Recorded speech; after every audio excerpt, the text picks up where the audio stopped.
নমস্কার দর্শক বন্ধু, আজ আমি পাওয়ার ইঞ্জিনিয়ারিং এর টিমের আরেকটা কোম্পানি নিয়ে আপনাদের সঙ্গে ডিসকাশন করব। তো গতকাল আমরা আমাদের চ্যানেলে জি ভার্নোভা বলে একটা কোম্পানিকে ডিসকাশন করেছিলাম। আজ আমরা আমাদের চ্যানেলে হিতাচি এনার্জিকে নিয়ে ডিসকাশন করব। তো হিতাচি এনার্জি কি করে পুরো একদম, আপনি যদি জি ভার্নোভার ভিডিওটা না থেকে থাকেন তাহলে পুরোটা গিয়ে দেখুন, তাহলে আপনি কিন্তু পুরো পাওয়ার ইঞ্জিনিয়ারিংটা আপনার কাছে ক্লিয়ার হয়ে যাবে। তো এক কথায় আমি এই ভিডিওতে অত ডিটেলসে ঢুকবো না, তো ছোট করে ডিসকাশন করব। তো কোম্পানি কি করে, কোম্পানি বেসিক্যালি ওই সেম ট্রান্সফরমার বলুন, সুইচ গিয়ার বলুন, সার্কিট ব্রেকার বলুন, এই সমস্ত কিন্তু সে ম্যানুফ্যাকচার করে। এবার এই সমস্ত ম্যানুফ্যাকচার করে সে কাকে বেচে, এই সমস্ত ম্যানুফ্যাকচার করে সে কিন্তু যে সমস্ত পাওয়ার গ্রিড রয়েছে সেই সমস্ত পাওয়ার গ্রিডে কিন্তু বেচে। এবার দেখবেন এই পাওয়ার গ্রিডে এই সমস্ত জিনিস ছাড়াও বেশ কিছু সেন্সর লাগে। সেই সেন্সরের সাহায্যে ধরুন যে কোম্পানির যারা ইঞ্জিনিয়ার রয়েছে তাদের কাছে যে সফটওয়্যার রয়েছে সেই সফটওয়্যারের সাহায্যে ওই সেন্সর যে সিগন্যাল পাঠায় তার মাধ্যমে তারা বুঝতে পারে যে পাওয়ার গ্রিডে কোনো রকমের প্রবলেম হয়েছে কিনা, পাওয়ার গ্রিডে যে সমস্ত ট্রান্সফরমার তারা সাপ্লাই করেছে সেখানে কোনো ইস্যু হচ্ছে কিনা বা কোনো শর্ট সার্কিট হচ্ছে কিনা। তো এই যে সমস্ত আপনার এই যে সফটওয়্যার বলুন বা এই যে সমস্ত সেন্সর বলুন, সেই সমস্ত জিনিসগুলো কিন্তু তারা পাওয়ার গ্রিডকে সাপ্লাই করে। এবার যদি আমি চলে আসি কোম্পানির, যদি কোম্পানি কি শুধুমাত্র প্রোডাক্ট সাপ্লাই করে? না, কোম্পানি তো প্রোডাক্ট সাপ্লাই করে, এই যে ট্রান্সফরমার থেকে অন্যান্য যে সমস্ত প্রোডাক্ট বললাম সেগুলো তো পাওয়ার গ্রিডকে তারা সাপ্লাই করে। প্লাস পাওয়ার গ্রিডের বাইরে কিন্তু অন্যান্য যে সমস্ত ইন্ডাস্ট্রি আছে সেই সমস্ত ইন্ডাস্ট্রিতেও কিন্তু তারা এই জিনিসগুলো সাপ্লাই করে। রেল থেকে শুরু করে, মেট্রো রেল থেকে শুরু করে বহু জায়গায় কিন্তু ট্রান্সফরমার লাগে। এমন নয় যে শুধু পাওয়ার গ্রিডেই ট্রান্সফরমার লাগে, বিভিন্ন ইন্ডাস্ট্রিতে কিন্তু ট্রান্সফরমার লাগে। অয়েল অ্যান্ড গ্যাস বলুন, তো এই যে বিভিন্ন ইন্ডাস্ট্রিতে যে ট্রান্সফরমার লাগে তারা সেই সমস্ত ট্রান্সফরমার তো দেয়। তো তাদের যে সমস্ত মেন ক্লায়েন্ট, সেই মেন ক্লায়েন্ট শুধুমাত্র শুধুমাত্র যে গভর্নমেন্টের যে ইউটিলিটি কোম্পানিগুলো, ইউটিলিটি কোম্পানি আমি ধরুন পাওয়ার গ্রিড বা এনটিপিসির কথা বলতে চাইছি। পাওয়ার গ্রিড, এনটিপিসি এরা হচ্ছে মেন ক্লায়েন্ট, প্লাস অন্যান্য ইন্ডাস্ট্রি থেকেও কিন্তু তাদের প্রচুর ক্লায়েন্ট আছে। এবার যদি আমি দেখি এরা কি করে, এরা তো আমি জানি যে তারা প্রোডাক্ট বিক্রি করে। তো পাওয়ার গ্রিড থেকে শুরু করে যেগুলো গভর্নমেন্ট ইউটিলিটি কোম্পানি তাদেরকেও প্রোডাক্ট বিক্রি করে। আবার তারা প্রোডাক্ট কিন্তু বিভিন্ন ইপিসি কোম্পানিকেও বিক্রি করে। ইপিসি কোম্পানি ধরুন আমি একটা ইপিসি ধরুন এক্সাম্পল দিয়ে যদি বলি কেপিআই গ্রিন এনার্জি। ধরুন কেপিআই গ্রিন এনার্জি একটা সোলার প্ল্যান্ট বসাচ্ছে। তো সোলার প্ল্যান্ট যে সে বসাবে, তো ওই প্রজেক্টে তাকে ট্রান্সফরমারও লাগবে। তো সে কি করলো, এই কোম্পানির কাছ থেকে আসলো, এসে ট্রান্সফরমার নিয়ে ওই প্রজেক্টে তারা ইউজ করলো।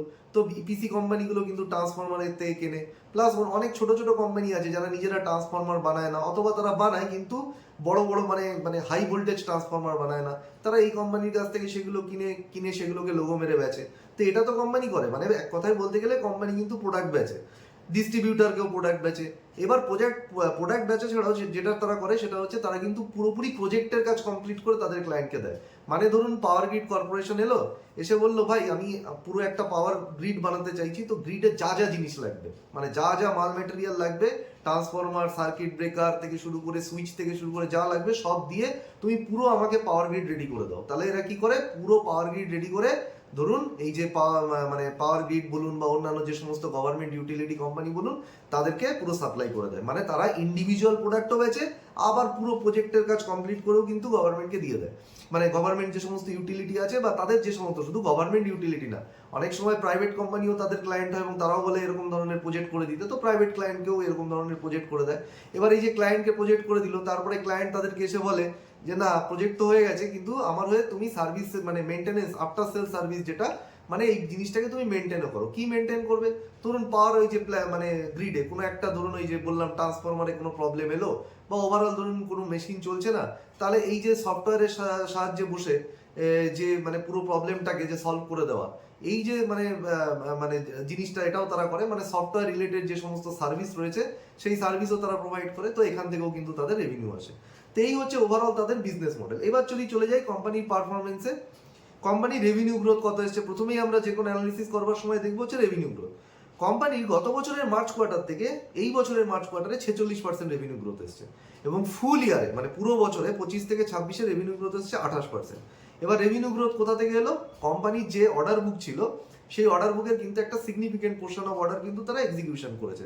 মোটামুটি ধরে নিন প্রায় 9,000 কোটি টাকার অর্ডার তারা এক্সিকিউশন করেছে, এবং আপনি যদি তাদের রেভিনিউ দেখেন মোটামুটি 8,000 কোটি টাকার উপর কিন্তু তারা রেভিনিউ আর্ন করেছে।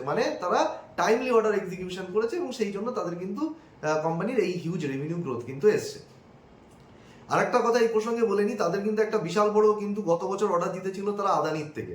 আদানির মুম্বাইতে এই যে হাই ভোল্টেজ ট্রান্সমিশন যে প্ল্যান্ট আছে, সেই হাই ভোল্টেজ ট্রান্সমিশন প্রজেক্ট কিন্তু তারা করছে। তো সেই প্রজেক্টের যে মানে অর্ডারটা না, সেটা অনেকটা বিশাল বড় অর্ডার।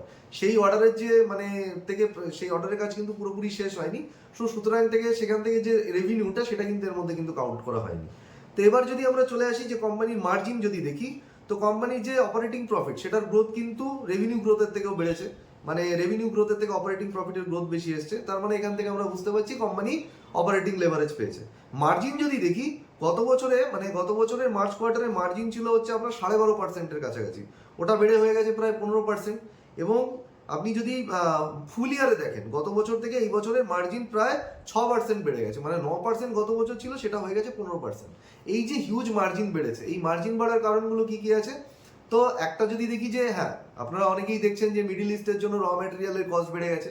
কিন্তু মিডিল ইস্টের যুদ্ধ তো রিসেন্ট শুরু হয়েছে। এই কোম্পানির যে সমস্ত র ম্যাটেরিয়াল, সেগুলো তো তারা তাদের ক্লায়েন্টের থেকে অনেক আগেই কিনে রেখেছে, মানে তাদের সাপ্লায়ারের থেকে অনেক আগে কিনে রেখেছে। এবং সাপ্লায়ারের সঙ্গে তাদের যে মানে তারা তো ডাইরেক্ট সাপ্লায়ারের সঙ্গে একটা কন্ট্রাক্ট করে। তো প্রাইস মার্কেটে যেখানেই থাক, তারা তাদের সাপ্লায়ারের সঙ্গে আগে থেকে যে কন্ট্রাক্ট করে রেখেছে সেই দামেই তারা কিনেছে। কিন্তু যখন তারা বেচেছে, যখন তারা কাস্টমারকে বেচে, তখন তারা কিসের ভিত্তিতে বেচে? যে না, কোনো র মেটেরিয়ালের দাম যদি বেড়ে যায়, তাহলে কিন্তু আমি আমার ট্রান্সফরমারের দাম বাড়িয়ে দেবো। মানে ট্রান্সফরমার বানাতে যে র মেটেরিয়াল লাগে, সেই র মেটেরিয়ালের দাম যদি কোনো কারণে বেড়ে যায়, আমি কিন্তু মানে সে কিন্তু তার ক্লায়েন্ট যারা যারা আছে তাদেরকে কিন্তু ট্রান্সফরমারের দাম বাড়িয়ে দেয়।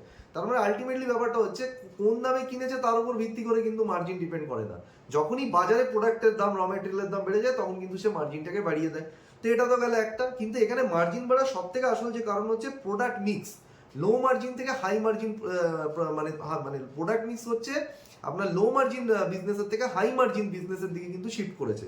যদি আমরা দেখি কোম্পানির একটা জিনিস দেখবেন, এই যে কোম্পানি যে প্রজেক্ট করে, আমি বললাম কোম্পানি ইন্ডিভিজুয়াল প্রোডাক্টও বেচে, আবার পুরো প্রজেক্ট বানিয়ে কিন্তু তার ক্লায়েন্টকে দিয়ে দেয়। এই প্রজেক্ট যখন বানিয়ে ক্লায়েন্টকে দেয় না, সেখান থেকে কিন্তু কোম্পানির কিন্তু প্রথম কথা হচ্ছে মার্জিন কম থাকে এবং রেভিনিউ আসতেও কিন্তু দেরি হয়।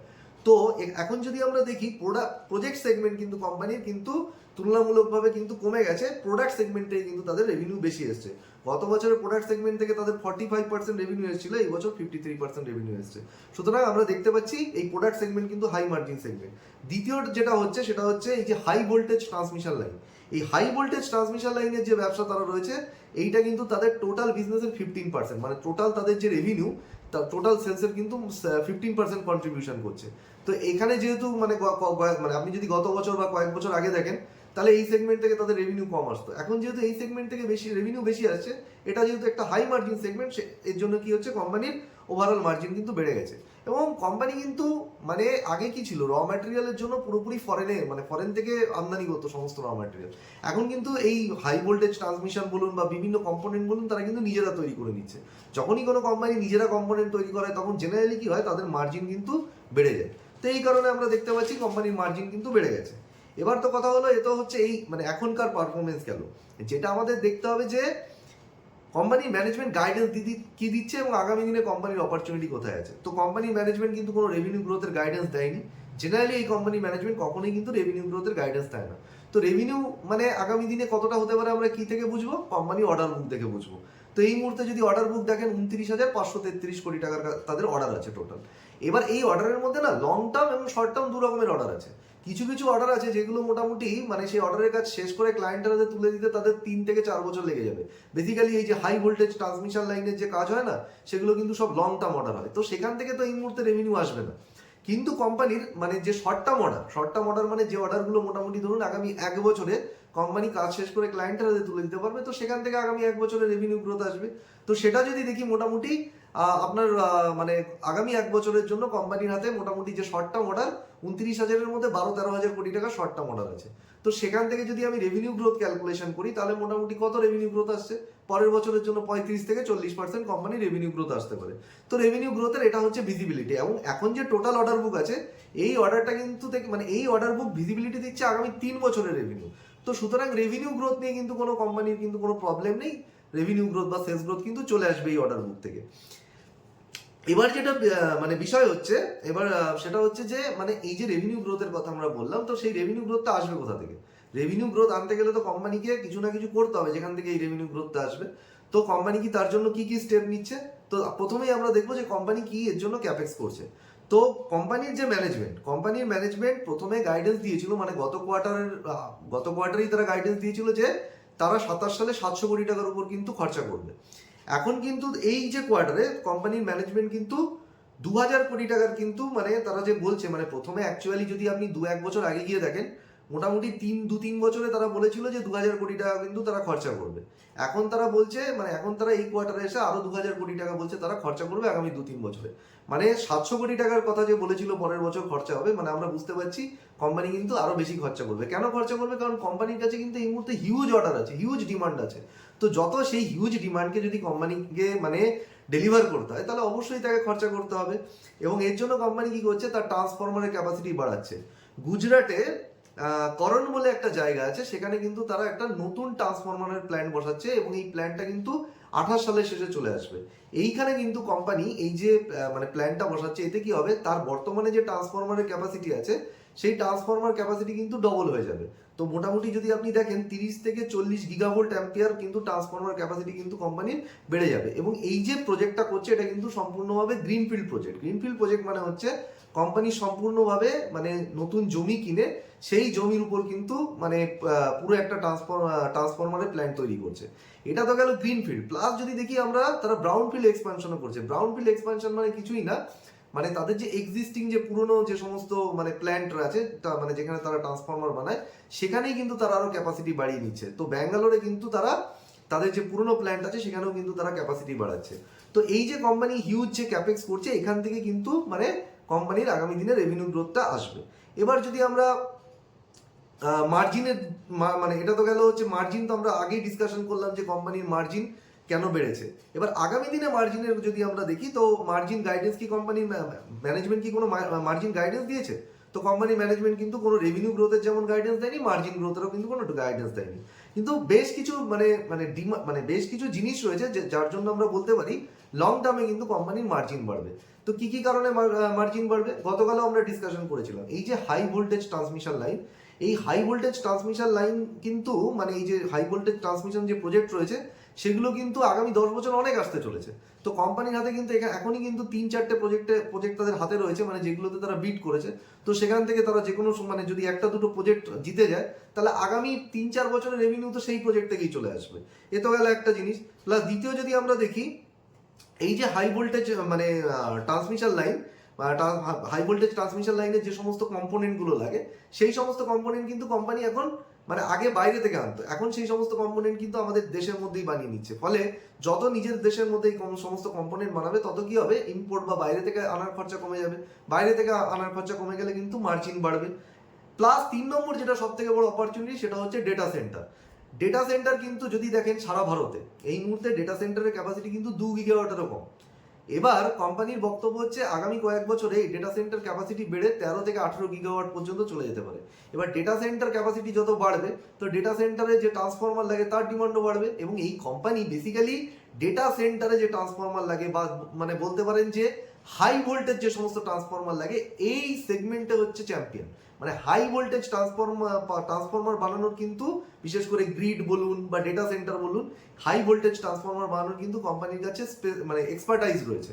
তো যেহেতু এই কোম্পানি হচ্ছে, মানে আমি বলতে পারি ডেটা সেন্টারের কিন্তু সব থেকে বড় কিন্তু একটা থিম, এবং ডেটা সেন্টার কিন্তু কোম্পানির জন্য একটা মার্জিন ড্রাইভার, এবং সব থেকে বড় কথা হচ্ছে কোম্পানির জন্য কিন্তু একটা গ্রোথ ড্রাইভার আমরা বলতে পারি। এবং লাস্ট অফ অল যেটা হচ্ছে কোম্পানির রেভিনিউ, যদি মানে এক্সপোর্ট যদি আমরা দেখি, কোম্পানির 25 থেকে 30% কিন্তু এই মুহূর্তে এক্সপোর্ট থেকে রেভিনিউ আসে। এবং এই যে হাই ভোল্টেজ মানে ট্রান্সমিশন লাইনের প্রজেক্টের, মানে যে সমস্ত ট্রান্সফরমার বা অন্যান্য জিনিসপত্র লাগে, এই সমস্ত প্রজেক্ট কিন্তু বিদেশ থেকেও তাদের প্রচুর আসছে। মানে বিদেশের অনেক প্রজেক্টে তারা মানে তাদের কম্পোনেন্ট ডেলিভারি করে, প্লাস সেই সমস্ত দেশের কিন্তু কিছু প্রজেক্টও তারা করছে। ফলে আলটিমেটলি এই ফরেন থেকে যত বেশি রেভিনিউ আসবে, তত কিন্তু তাদের মার্জিন বাড়বে, কারণ বিদেশে তাদের মার্জিন বেশি থাকে। আর একটা জিনিস যেটা মানে কোম্পানি ম্যানেজমেন্ট একটা দারুণ ডিসিশন নিয়েছে, মানে তারা কিন্তু ইন্ডিয়াতে বেশ কিছু ফিডার সেন্টার খুলছে। ফিডার সেন্টার মানে কি, মানে ইন্ডিয়াতে তারা তাদের ওই সমস্ত ট্রান্সফরমার বা যে সমস্ত জিনিস তারা এক্সপোর্ট করে, সেগুলো এখানেই তারা বানাবে, এখানে বানিয়ে তারা বিদেশে এক্সপোর্ট করবে। এতে তাদের মার্জিন কিন্তু আরো বেড়ে যাবে, কারণ ইন্ডিয়াতে আমরা জানি হচ্ছে লেবার কস্ট কিন্তু বাইরের দেশের তুলনায় অনেক কম। তো সুতরাং যদি ইন্ডিয়াতে বানিয়ে সেটা এক্সপোর্ট করতে পারে রাদার বাইরে বানানোর থেকে, তো সুতরাং কোম্পানির মার্জিন বাড়বে। তো এই হচ্ছে কোম্পানির ওভারঅল। যদি আমি দেখি লং টার্মের জন্য কোম্পানি কিন্তু অনেক একটা মানে মানে লং টার্মের রেসপেক্টে যদি আমি দেখি কোম্পানির অপরচুনিটি কিন্তু হিউজ আছে। আর একটা যেটা আমরা গতকালের ভিডিওতেও বলেছিলাম সেটা হচ্ছে যে ব্যাটারি, সোলার প্ল্যান্টে যে ব্যাটারি লাগে সেই ব্যাটারিরও কিন্তু আগামী দিনে ক্যাপাসিটি ইন্ডিয়াতে বাড়তে চলেছে। যত ব্যাটারি ক্যাপাসিটি বাড়বে তত কিন্তু সেই রিনিউয়েবল এনার্জির যে মানে ওই যে ব্যাটারি যে মানে যে পাওয়ারটাকে, সোলার প্ল্যান্টে যে ব্যাটারি লাগে সেটা কি করে, সোলার পাওয়ারকে আপনার কনজার্ভ করে রাখে, সোলার ব্যাটারি মানে পাওয়ারকে ধরে রাখে। তো বেসিক্যালি সেই যে ব্যাটারি থেকে যখন গ্রিডে পাওয়ার যাবে, তো গ্রিডের পুরো মডার্নাইজেশন করতে হবে। তো বেসিক্যালি এই রিনিউয়েবল এনার্জি এবং ডেটা সেন্টার হচ্ছে কোম্পানির জন্য কিন্তু আগামী 5-10 বছরের একটা হিউজ অপরচুনিটি বলতে পারেন।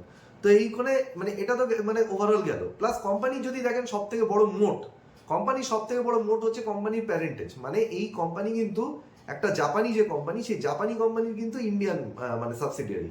তো বেসিক্যালি মানে আপনারা যদি এর হিস্ট্রি দেখেন, এক সময় হচ্ছে এবিবি গ্রুপ থেকে তারা আলাদা হয়ে গেছিল। তো এবিবি গ্রুপ থেকে আলাদা হয়ে যাওয়ার পরে কিন্তু এই জাপানি কোম্পানি তাদেরকে অ্যাকুইজিশন করে এবং সেখান থেকে কিন্তু আজকে এই মানে জায়গায় এসছে। তো এই জাপানি কোম্পানি যারা মানে যেটা এর প্যারেন্ট কোম্পানি, তারা কিন্তু টেকনোলজিক্যালি অত্যন্ত ডেভেলপ। তাদের কাছে কিন্তু এই সমস্ত ট্রান্সফরমার বলুন বা অন্যান্য যে সমস্ত জিনিস কোম্পানি মানে মানে এখানে সাব বিজনেস করে, সেগুলোর কিন্তু মানে টেকনোলজি মানে হাই গ্রেড টেকনোলজি রয়েছে। তো যত রিসার্চ অ্যান্ড ডেভেলপমেন্টের কাজ আছে বলুন, মানে সেগুলো কিন্তু এই কোম্পানিকে করতে হয় না, তার প্যারেন্ট কোম্পানি কিন্তু সেগুলো করে। তো এই যে স্ট্রং প্যারেন্টেজ হওয়া কিন্তু একটা বিশাল বড় কিন্তু এখানে মোট। তো এই হচ্ছে কোম্পানির যদি মানে ওভারঅল অ্যানালিসিস।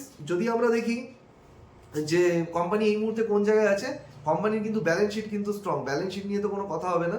যদি আপনি দেখেন রিসিভেবল সব কিছু ঠিক জায়গায় আছে, কোম্পানির ওয়ার্কিং ক্যাপিটাল একদম ঠিক জায়গায় আছে, ওয়ার্কিং ক্যাপিটাল রিসিভেবল নিয়ে কিন্তু কোনো সমস্যা নেই। আর যদি আপনি দেখেন ব্যালেন্স শিটে কিন্তু কোনো লোনও নেই। তো ওভারঅল কোম্পানি কিন্তু একটা খুবই ভালো মানে মানে কোম্পানি হিসাবে খুবই ভালো। কিন্তু যেটা এখানে বুঝতে হবে কোম্পানির হচ্ছে ভ্যালুয়েশন। এই মুহূর্তে যদি আপনি ভ্যালুয়েশন দেখেন তাহলে কোম্পানির ভ্যালুয়েশন কিন্তু অনেকটা স্ট্রেচড হয়ে গেছে। মানে কোম্পানি লাস্ট মানে কি বলবো কয়েক মাসের মধ্যে, প্রায় 5-6 মাসের মধ্যে মানে স্টক কিন্তু ডবল হয়ে গেছে। তো এখন যে জায়গায় স্টকটা চলে গেছে সেখান থেকে মানে আপনি ধরে নিতে পারেন নিয়ার টার্মে কিন্তু কোম্পানির এখান থেকে ডবল হওয়ার চান্স বা এখান থেকে হিউজ রিটার্ন দেওয়ার চান্স কিন্তু কম। একটা ছোট পোর্শন রিটার্ন কিন্তু এখনো দেওয়ার সম্ভাবনা আছে এই জায়গা থেকে, কিন্তু পি যেটা রেশিও আছে সেটা অনেকটা স্ট্রেচ। কিন্তু এখানে আপনাকে পি রেশিও আপনি কোনোদিনই কম পাবেন না, কারণ হচ্ছে আপনি যদি নর্মাল পি রেশিও দেখেন, এই স্টকের পি রেশিও সবসময় 100-র উপর থাকে, কিন্তু এখন অনেকটাই বেশি চলে গেছে। তো মোটামুটি যদি আমি পি রেশিওর উপর ভিত্তি করে আমি ইনভেস্টমেন্ট এখানে করবো না।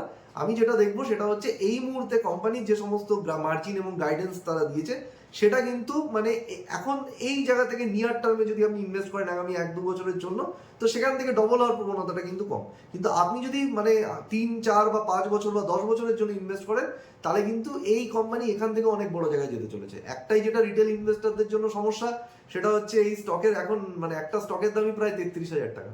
তো অনেক ছোট ইনভেস্টররা কিন্তু মানে বেশি স্টকের দাম নিয়ে কিন্তু চিন্তা করে।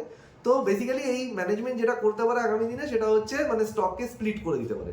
তো স্টক যদি স্প্লিট করে দেয় তাহলে কিন্তু সেখানে স্টকের দাম ধরুন 10 ভাগের মানে 1:10 করে দিল, মানে মানে একটার বদলে 10টা স্টক করে দিল, ফলে কি হলো স্টকের দাম কিন্তু মানে 3,000 টাকা বা 2,000 টাকা এই লেভেলে চলে এলো। তো তখন কিন্তু অনেক রিটেল ইনভেস্টরও কিন্তু এই জায়গায় কিন্তু ঢোকার সুযোগ পেয়ে যাবে। তো এই হচ্ছে ওভারঅল ডিসকাশন। যদি আপনাদের ভিডিওটা ভালো লেগে থাকে তাহলে লাইক শেয়ার এবং সাবস্ক্রাইব করবেন। আবার অন্য একটা ভিডিওতে দেখা হচ্ছে, ভালো থাকবেন।